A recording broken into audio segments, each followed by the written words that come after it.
Third जो है आपके पास वो क्या है, आपके पास है साइन ए इक्वल टू 3/4। आपको क्या निकालना है, कॉस ए एंड टेन ए आपको निकालना है। सबसे पहले आपको क्या दिया हुआ, साइन ए इक्वल टू 3/4।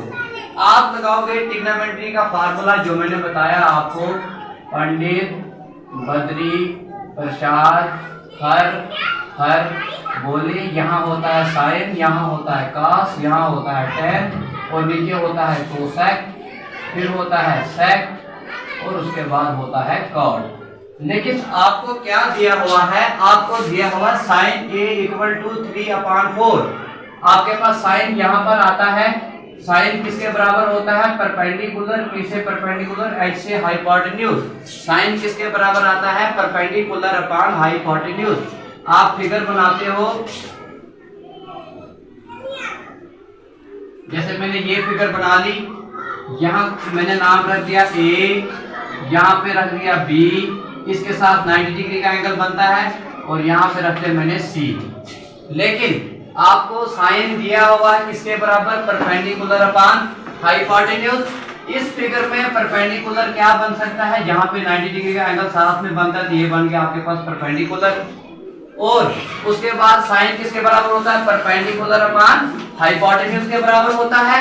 तो हाइपोटेन्यूज आपकी ये वाली साइड होती है, तो हाइपोटेन्यूज आपके पास कितना दिया हुआ है, क्योंकि साइन किसके बराबर होता है, परपेंडिकुलर अपॉन हाइपोटेन्यूज। परपेंडिकुलर आपके पास कितना है, 3, तो परपेंडिकुलर मेरे पास कितना दिया हुआ है, ये है परपेंडिकुलर साइड जो मेरे को कितनी दी हुई है, 3। परपेंडिकुलर आपके पास 3 है। उसके बाद होता है हाइपोटेन्यूज जो आपके पास दिया हुआ है 4। ये है आपके पास सारा हाइपोटेन्यूज, और हाइपोटेन्यूज कितने दिया आपको, 4। परपेंडिकुलर कितना दिया था आपको, परपेंडिकुलर दिया था आपके पास 3। और आपको अब निकालनी है ये वाली साइड।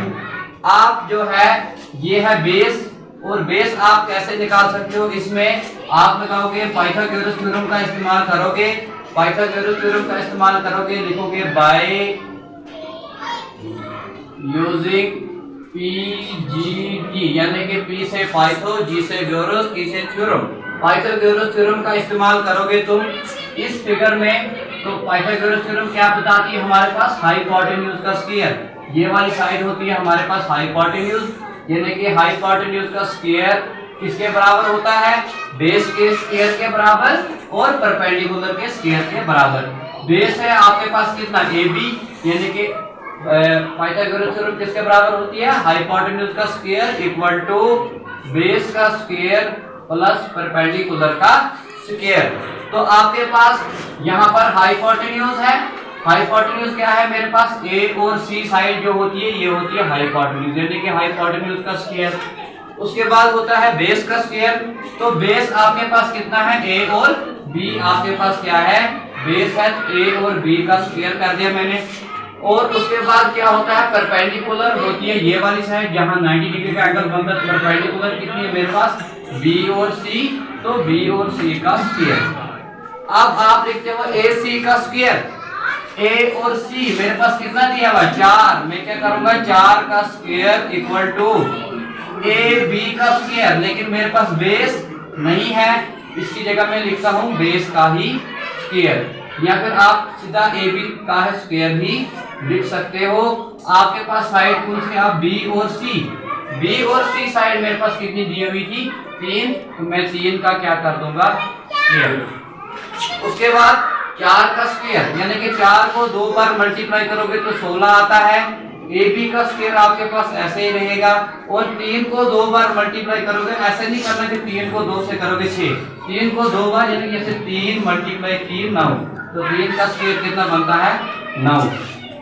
अब आप क्या करोगे, 16 का लिखोगे, 16 ये 9 है प्लस का, और इधर आके किसका हो जाएगा, माइनस का।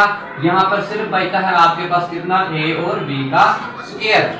आप 16 में से 9 निकालते हो तो आपके पास बचता है कितना, 7 और इक्वल टू ए बी का स्क्वायर। ए बी का स्क्वायर आप पहले लिखोगे, 7 बाद में लिखोगे। अगर आप स्क्वायर को खत्म करते हो, सिर्फ और सिर्फ ए बी लिखते हो, ये 7 चले जाता है अंडर रूट के अंदर। फिर ए बी साइड आपने कितने निकाल दिया, अब ये ए और बी थी, आपने निकाल दी √7।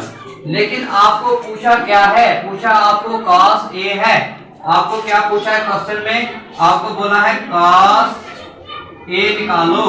अब हम पूछते हैं cos पे, cos किसके बराबर होता है, B/H, यानी कि cos होता है B/H। B क्या होता है हमारे पास बेस, H होता है हमारे पास हाइपोटेन्यूज। लेकिन आपको एंगल A से पूछा है, ये है मेरे पास एंगल A।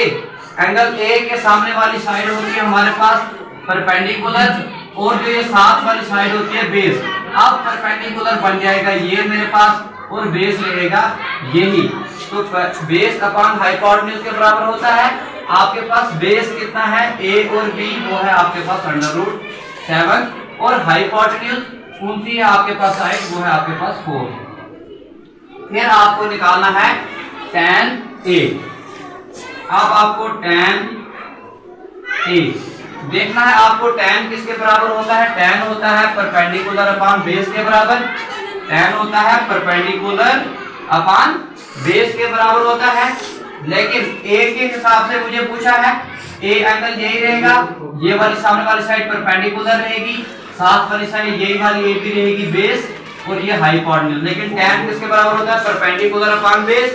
अब परपेंडिकुलर क्या है हमारे पास, B और C, जो हमने कितना निकाला हुआ है 3, और परपेंडिकुलर हमारे पास B और C है, जो हमने 3 निकाला, और बेस है आपके पास कितना, वही AB जो आपने निकाला है √7, और ये हो जाता है।